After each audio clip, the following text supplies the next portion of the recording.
Welcome to Paint Ed. PCA provides painting contractors with connections they need to grow their business. To find out more and to become a member, visit pcapainted.org. Find more great content just like this on PCA Overdrive. A subscription to the platform is included with membership. For all you non-members out there, sign up for a free trial. PCA Overdrive is available on the App Store and Google Play.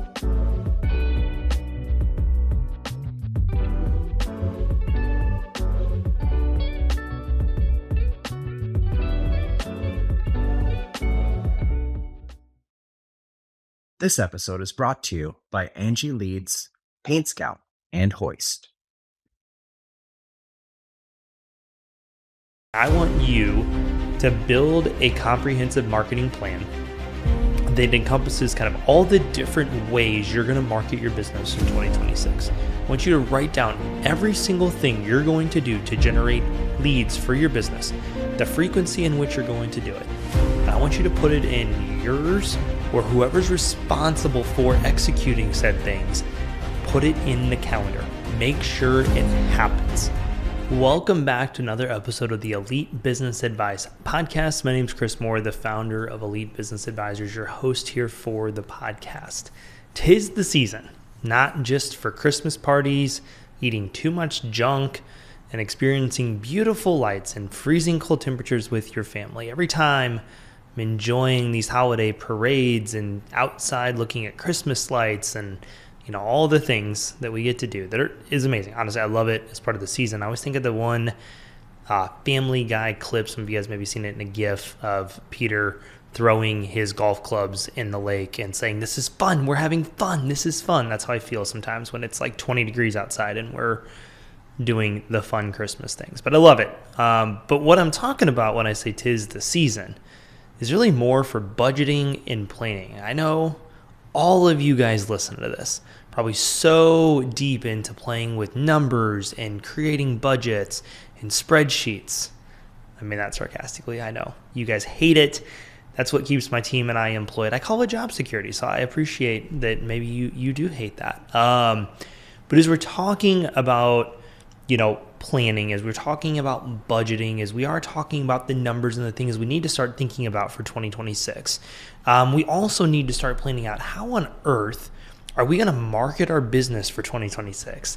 And how are we going to build a comprehensive marketing plan that achieves what you need it to achieve next year?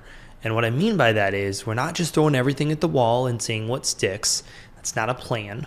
Or my favorite one is people call it I call it the shotgun plan, where they fire off 18 different things in 100 different directions, 18 different directions, with no intentionality, no plan. We're going to just do all these things and we're just going to hope for the best and we're going to be reactive with it, right? So I want you to take some time here. I want to help you build a comprehensive marketing plan of everything you're going to do next year to generate leads for your business. I want you to be strategic. I want you to think through it. More importantly, it's time to sit down and time block out some time to figure it out, or else it's just going to be a repeat of whatever this year was. And if it was good, great, let's hope for the best again. But even at that, let's upgrade. And if it wasn't great, let's be more intentional and focus on it more next year. So I hope it helps. Thanks for plugging in. This is the Elite Business Advice Podcast. All right, one important place to start is we need to understand, before we can even get into building a comprehensive marketing plan, we need to make sure we understand what is our sales plan from a numbers perspective on what's needed to hit your 2026 goals. And by that, I mean, how many leads do we need to understand what then does our marketing plan need to look like, right? And if you have the actuals from this year, how many leads you generated, how many estimates you did, we can kind of look at that in comparison to the plan for next year, and we can see how do we need to bridge that gap? Do we need 10 more leads a month? Do we need 20 more leads a month? For some of you guys with aggressive growth goals, maybe you need 50 to 100 more a month, right? It can scale and change a lot. And so understanding what is the goals for next year, understanding what your actuals were this year, and again, what is the jump needed to kind of close the gap and to do things differently. So here's just kind of a quick formula on how you can put this out. And I got an example following this. Number one, we need to understand what is our monthly production goals. It's great to have a goal of 1.5 million for the year. It's more important to understand how do we chunk that down into monthly goals. And again, I always look at that based on production, and that kind of ties in with sales, right? We usually look at it, if you're going to produce 100K in April, you need to sell 100K in March. We know you're going to sell stuff in January for April, vice versa. You're going to sell stuff in April, produce it in April. Like, I understand that, but as best as you can, right? We kind of just look at that plan a month early as a default. So if, let's say our goal is to sell and produce $100,000 per month, it's kind of the average, at least at the peak of your season. When you understand your average job size, then we know how many jobs you need to sell. And when you know what your closing rate is, we can do the math backwards to say, okay, how many estimates then do we need to do per month? And then when you know what your set rate is, we know how many leads you need to generate per month. And set rate being how many, what's the rate of people that go from lead to estimate completed, okay? And so let me share some numbers here with you as an example. And again, I have to go easy whole numbers here, even though I've got a couple notes up here on the screen as I'm recording this. $100,000 a month. Let's say your goal, again, what I just mentioned, 100K a month is to produce it, but then always sell it. So you've got that 100K for the next month to produce. Let's say your average job size is $5,000. So that means to do 100K a month, to sell 100K a month at an average job size of 5,000, you need 20 jobs sold each month. Again, that would mean you need 20 jobs produced each month, but focusing on sales here. Let's say you have a 50% close rate, which is kind of industry average, great spot to live at. Again, nice, easy whole number for me to work with here. So you need 20 jobs, and that means that at a 50% close rate, you need to do 40 estimates per month, okay? 10 a week, pretty doable. And then let's say from there, you have an 80% set rate, which is a great spot to be at, usually, relatively organic. That means you need 50 leads per month. So at 50 leads per month, 80% set rate, that turns into 40 estimates per month. At a 50% close rate, that sells 20 jobs per month. And at a $5,000 average, that's your $100,000 goal, right? So just some simple kind of formula to figure out, how do I go from 100K to how many leads do I need based on our averages? And then if you've been tracking your marketing data across the board, what is our cost per lead? You can kind of back into a budgeting conversation there. And that's kind of where I'm going to stop the budget conversation. But I think understanding, again, how many leads do we need to hit our goal is a great place to start. Here's the big thing. I want you to build a comprehensive marketing plan that encompasses kind of all the different ways you're going to market your business in 2026. I want you to write down every single thing you're going to do to generate leads for your business, the frequency in which you're going to do it. And I want you to put it in yours or whoever's responsible for executing said things, put it in the calendar. Make sure it happens, because we can build great plans, but without having the calendar, having the things in place, it's going to be really hard to execute this. So keep that in mind. As I talk through, I want to kind of break the rest of this podcast episode into kind of 3 buckets, the 3 different areas in which you're going to market your business. I'm going to just kind of give a high-level overview. I debated doing like a 3-part series and going really deep on this, and decided I wanted to just put it all in one episode, high-level overview about this. But I want to kind of just give you some thoughts here to the different things you should be thinking about to include in that marketing plan, right? So the first thing you need to do is just make a master list of the 10, 15, 20, 25, 30 ways you're going to get your name out there and generate leads for your business in 2026. Like, that is step 1. What is every single thing we're going to do? Put it on a list, okay? So the 3 buckets I want you to think about. Number 1 is organic repeat referral. How are we going to get leads from the organic repeat referral bucket for our business? And what does this include? It includes networking. What are you or your team going to go out and do in the community? What are you going to be a part of? How are you going to generate leads through the network and relationships that you have, right? We want to build a steady stream of leads from key targeted professions in your business. I talk about this a lot. If you've listened to a lot of these episodes, you've probably heard me talk about this before. For me, having a painting company, it was real estate agents, it was interior designers, it was other contractors.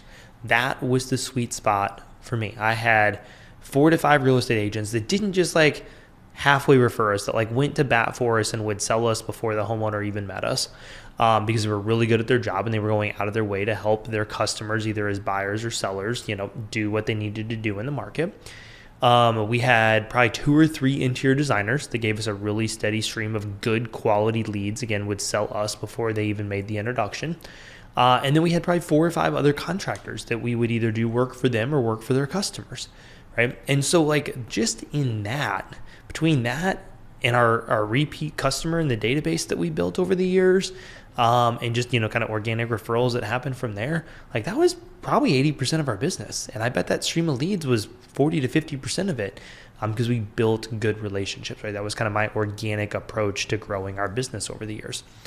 As you're talking about networking, I always like to point out, what is the goal of networking, right? A lot of people think going to an event or going to something, whether it's a chamber event, a BNI event, or whatever it is, right? There's all kinds of local ones in your area, that it's like, I want to take 100 business cards, I want to leave with 100 business cards.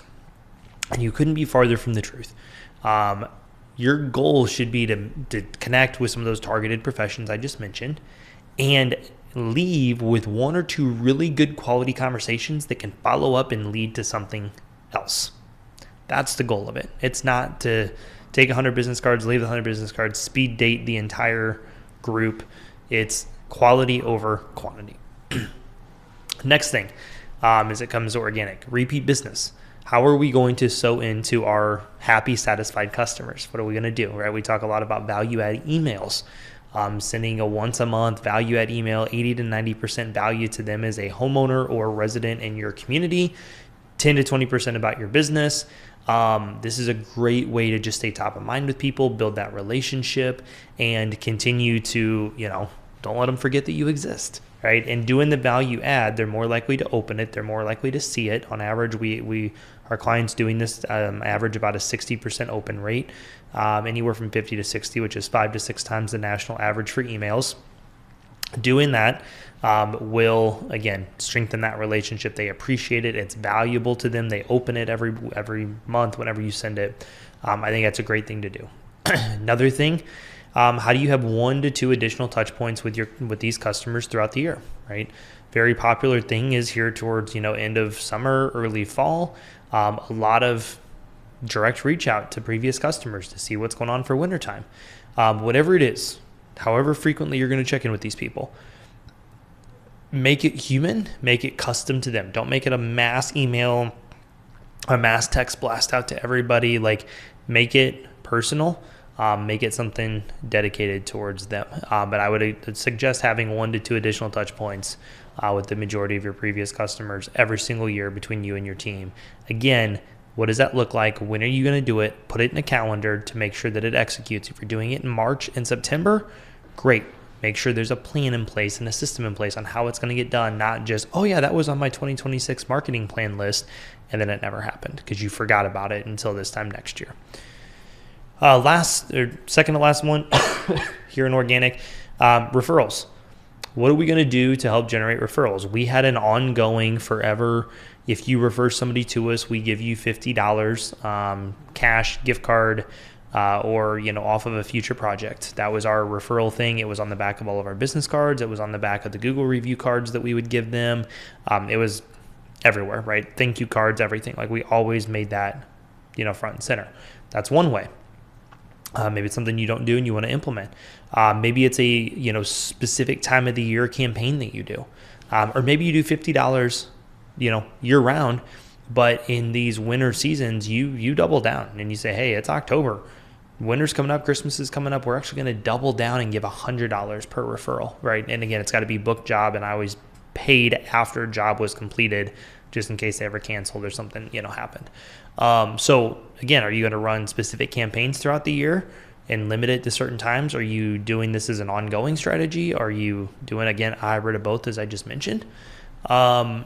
Another thing, how else can we incentivize referrals? I want you to think outside the box on this. This is a great collaboration point among other contractors, right? And other painting contractors throughout the country. Talk to people, and how do you incentivize referrals? One thing that we did, and we've shared this before, is we had our advocate discount. Book a job from a job. How do we help incentivize the homeowner to give us referrals to their friends and family, right? And so, make an organic social Facebook and Instagram post. We knock $25 off your final bill if you do it before, you make us that final checkout. $25 off if you can copy and paste, put that in the Nextdoor app. $25 off if you leave us a Google review, right? So they could get $75 off their project just by doing those three things. Because I realized that every time they just, out of the goodness of their own heart, made a Facebook and Instagram post, tagged our company in it, shared how great the experience was, how much they loved us, we always got another job, if not two, from it. So it's like, all right, how can I incentivize this behavior?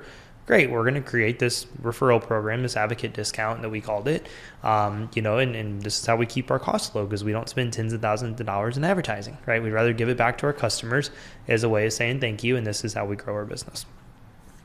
The last thing in organic is social media.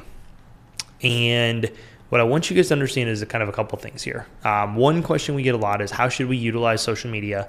I say three to four posts per week. That's a great frequency. Posts, videos, reels, whatever it is, you're posting on your profile 3 to 4 times per week, keeps it active, keeps it engaged. I think you should also utilize stories as well in your social media. One thing I want you to understand is the role that reels play in your business. Facebook Reels, Instagram Reels. Reels is how you get discovered, right? Stories and posts are going to people that follow your page already. Reels is how you can get and reach new followers. Checking in places geographically can help narrow in that target, right? I typically don't check into anywhere whenever we're posting stuff on EBA because, again, we're working nationwide all over North America with contractors. We want everybody to see our content. But if I have a painting company here in St. Louis, I'm checking in like those markets that we're working in or those ideal places we want to work in, right? Hashtags can drive that algorithm too. And so Reels is where you can kind of get exposure to new people. You can reach new customers. And then it's, great to have engaging content that they may want to interact with. They may follow you if you're posting really cool projects that you're doing and spraying and all this different stuff. Like they may follow you for future use. So my wife and I picked the home builder we built our home with many years ago. Is they were just posting the amazing work that they did on social media. We started following them for 2 or 3 years, and we knew like, hey, whenever we build a house, if we can afford it, we want them to do it. And it was all because of the social media stuff that we would see and realize they were here in our market and et cetera. So understand that that's the role that Reels play. That's how you get, new followers. That's how you interact with new people and again create content that makes them want to engage with you that suits your brand. With that being said, as we're talking about budgeting, I said I was done, but one last point here until I get onto digital.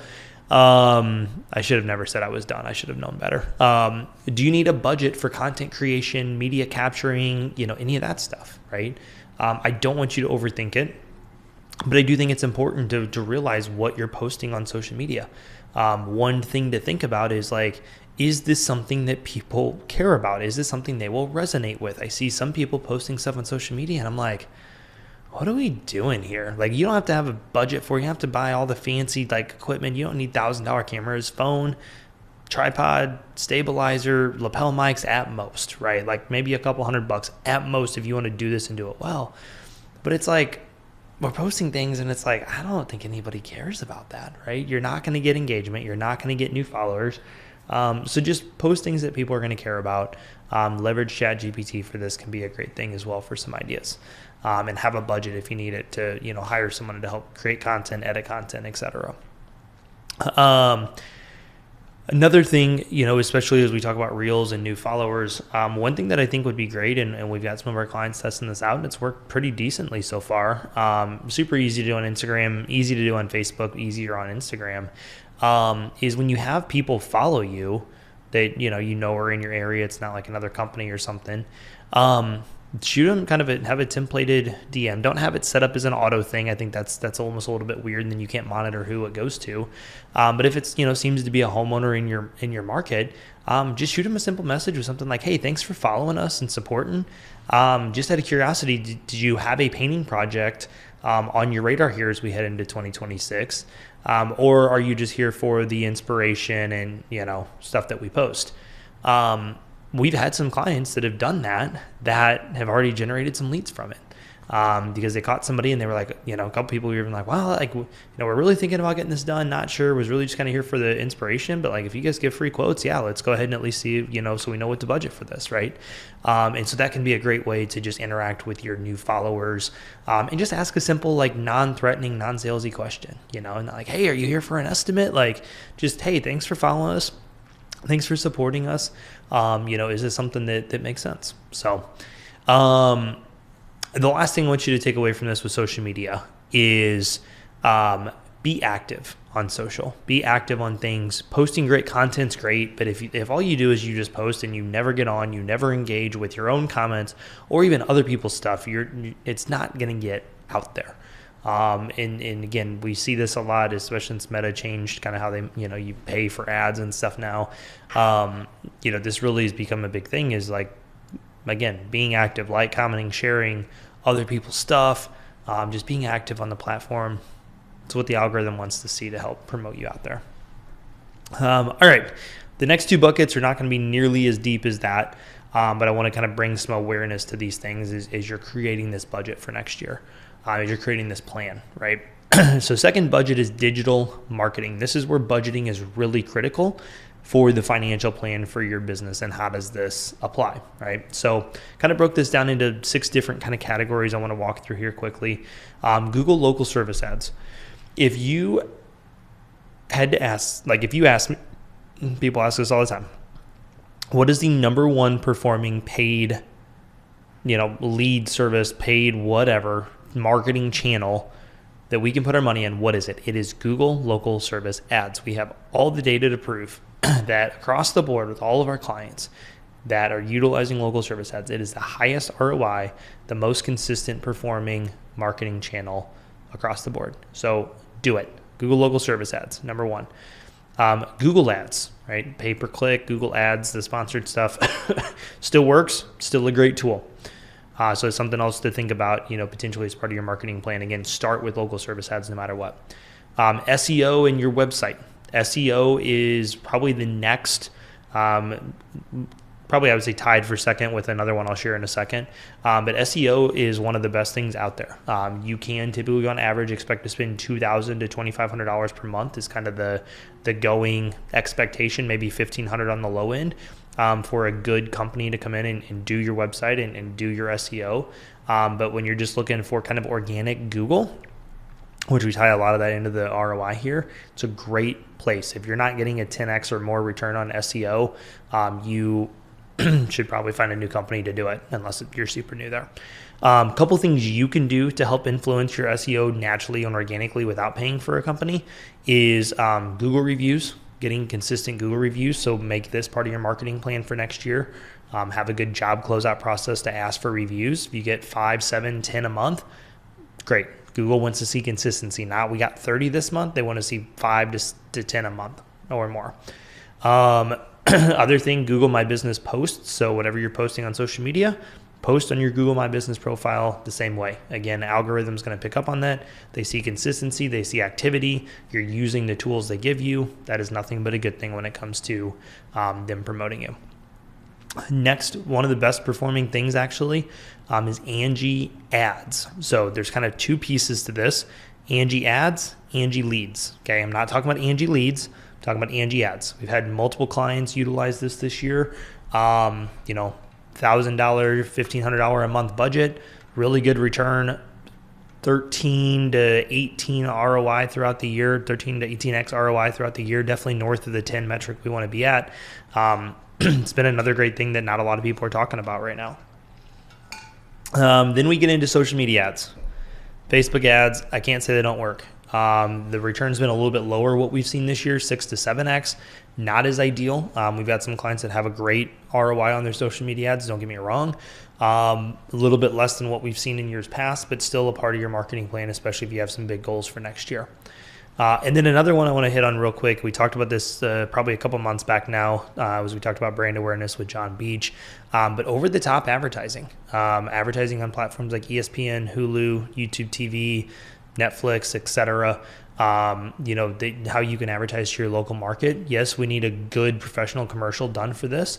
Again, not as crazy as what, we all would think cost-wise for what that used to be like. But and something else to think about, again, as we're talking about budgeting, as we're talking about, if you're a little bit larger company, we're looking at brand awareness and different things. Be another great thing to just keep in mind to think about as part of your marketing plan for next year. If you're under $1 million in revenue, I probably wouldn't even put that on your radar. If you're over that, that's when you can kind of start having that conversation. The last bucket I want to hit on here in the last few minutes, neighborhood marketing. I want you guys to dominate your neighborhoods next year. This is where putting this comprehensive marketing plan together really comes in key. And it honestly, integrating all these different channels that we're talking about together, but especially to target your neighborhoods, right? So the couple of things we always talk about here, number one, door hangers.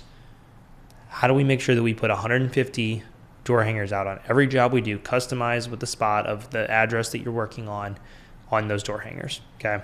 Having lawn signs out on all the projects that you do, and maybe, get some of the cheaper ones to put out at some intersections and stuff on the weekends, right? Don't flood your community with them, but brand awareness, again, is a real thing. A lot of communities that has somebody responsible, it's called like the sign guy almost, that they go around and they take lawn signs down during the week, but they're usually off on Fridays at 5 p.m. and back on Mondays at 8 a.m. So be strategic in putting them out, and less chances they will be taken away. If you are in O'Fallon, Illinois, I figured out where they put them. It's right next to the dumpster in City Hall. I saw that the other day at the Christmas parade. So a whole bunch of solar, house washing, and Christmas light lawn signs out there. So another thing to do, EDDM postcards. So how do we send postcards through the mail routes as well? That's another great thing to do to dominate neighborhoods. And again, maybe even creating some campaigns around all of these things together. Another thing, I put this in neighborhood, but like magazines and print stuff. A lot of, communities these days has magazines that go out. We've had some clients get some pretty solid returns on it. It's not guaranteed. A lot of times varies by market, varies by community, it depends on different factors there. But would be something else to consider. How do we, if you're targeting a specific city, a specific area, looking into what print advertising goes out, because guess what? It still works. Two other things here. I know I'm kind of blasting through this. I probably could have turned this into a 3-part episode if I wanted to, but door knocking, canvassing. So when we do the door hangers, 150 per job, I typically am just putting those out on houses, around, just putting the door hanger on the doors, right? I'm not knocking, not bothering people. There are people that are still having success with having a canvassing team, a door knocking team, stopping, talking to homeowners. I can't say it doesn't work. Obviously, that has shifted a lot over the last decade, as I've seen, even the last 15 years since I started in the industry. But there's still a lot of results that happen from it. So I can't say it doesn't work. It can be, again, a part of your strategy heading into next year if you have the right person for it. And then the last one I want to mention, again, this neighborhood brand awareness, but having, your vehicles and your trailers wrapped. Nothing better than like a good professionally branded stuff. You're a moving billboard. Try not to drive like an idiot when you're in the, professionally branded wrapped vehicles. We want, good PR, not bad PR. But I think at the end of the day, it's something that people forget about. Costs for those things have came down significantly as well. So it's something we've become a bigger fan about over the last couple of years. So I know I blasted through that a little bit, but here's what I want you to do. I want you to go back. I want you to re-listen to some of this if you need to. But at the end of the day, again, I think the goal here, step one is to make a master list of all the different channels, tools, everything I just went through that you're going to do next year. And then step two is, assign accountability for who's responsible for what pieces of it. If you're wearing all the hats, unfortunately, you're responsible for all of it. And then step three would be build a schedule, build a system to make sure that all of these things get executed. What does the plan look like? When are we doing it? If it's things you're starting to do, when is it happening? What week? Put it in your calendar. Again, if it's monthly value add emails, if you really have some downtime this winter, you could go through and kind of frame out the content for all 12 months, Put all 12 months in your calendar. What, day of the month are you shooting to send it out, or going to write it and get it out that week. Put it in your calendar. It's the first week of every month, the last week of every month, whatever it is. Put it in your calendar. Make sure that it gets done. Okay. And then when it's the things like the door hangers, 150 per job, how are we going to make sure that we have the system in place that somebody's responsible to make sure that 150 door hangers goes out on every project that you do? So step 1, master list. Step 2, assign accountability and responsibility. Step 3, make sure there's a system and a schedule in place that these things get executed on. And 2026 will be your best year yet. Thanks for plugging into this week's episode. I hope you're able to take a few nuggets away from it to implement into your business. Remember, knowledge without implementation is useless. If you're curious about what we do and how we help painting contractors all over North America, schedule a free business analysis meeting with us at www.elitebusinessadvisors.com. Our entire team of advisors have ran and managed painting companies just like myself and are here to help support you on your journey. We have packages available for contractors at every stage of business, from flying solo and just starting out, all the way to multi-million-dollar businesses. And lastly, if you loved this episode, please leave us a rating and a review. It helps others on the platform find our podcast, and it could be the best blessing that's ever happened to them thanks to you. Thanks for plugging in, and we'll see you back for next week's episode.